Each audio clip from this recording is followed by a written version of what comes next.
এই জুমার নামাজ পড়তে আসার পরে যে কিছু আমরা হচ্ছি যে মানুষকে ফাঁক করে করে আমরা আগে চলে যাই, আগে আমরা চলে যাই।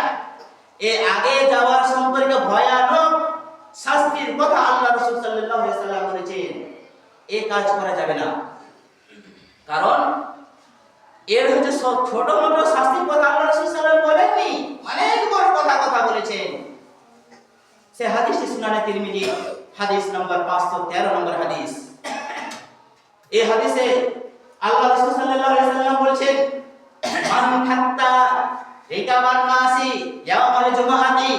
আল্লাহ রাসূল সাল্লাল্লাহু আলাইহি ওয়াসাল্লাম বলেছেন, যে ব্যক্তি দুজনের ঘাড়কে ভেঙে দুজনের ঘাড়কে ফাঁক করেছে, যে ব্যক্তি আগে চলে গেল, আগে যাওয়ার পরে আগে লাইনে সে ব্যক্তি নামাজ পড়লো, আগে লাইনে বসলো, ওই ব্যক্তি সম্পর্কে আল্লাহ রাসূল সাল্লাল্লাহু আলাইহি ওয়াসাল্লাম বলছেন, ইত্তাখাযা জিসরান মিনান নার।